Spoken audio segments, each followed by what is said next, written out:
muribaza challenge yo kuri uyu munsi tugiye kuvuga kuri Radio Rwanda. Radio Rwanda. Radio Rwanda. Yego. Bura Radio Rwanda niyo radio ifite abanyamakuru b'abahanga.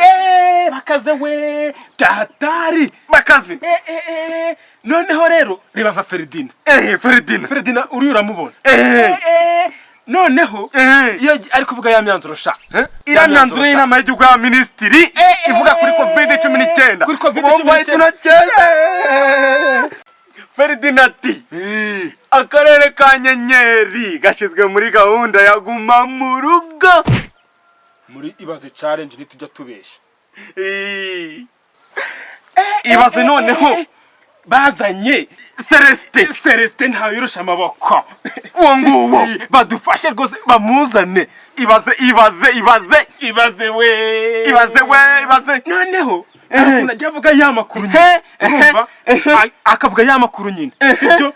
Noneho ari inkuru yavuze. Mwirimbi. Mumva.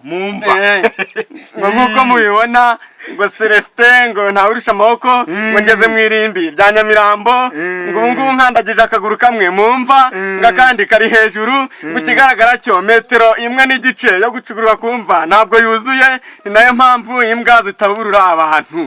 Celestin ntawurusha amaboko mumva iri gucukurwa nshasha inyamirambo. Mumva nshasha iri gucukurwa inyamirambo. Badufashe. Ibaze hari n'inkuru yakoze ndavuga ati aje kuri Radio Rwanda. Yego rwose yahita twara igikombe. Inkuru yakoreye mu bwiherero bwa Kimironko. Mu bwiherero we yahita twara igikombe neza. Nguko muyibona ngo di Celestin ngo magaze ku bwiherero rusange bwa Kimironko ngo nkaba ndi kubona nk'abantu bakitabira mu bwiherero kubera COVID-19 rwose abantu inzara yarabishe nta muntu kijya mu bwiherero. Celestin ntawirusha amaboko ku bwiherero rusange bwa Kimironko. Mu bwiherero rusange bwa Kimironko. Ibaze noneho ari kuri Radio Rwanda. Badufashe rwose. Badufashe. Kiriyo fasi barure yaturebaga. Urabadufashe yatwica.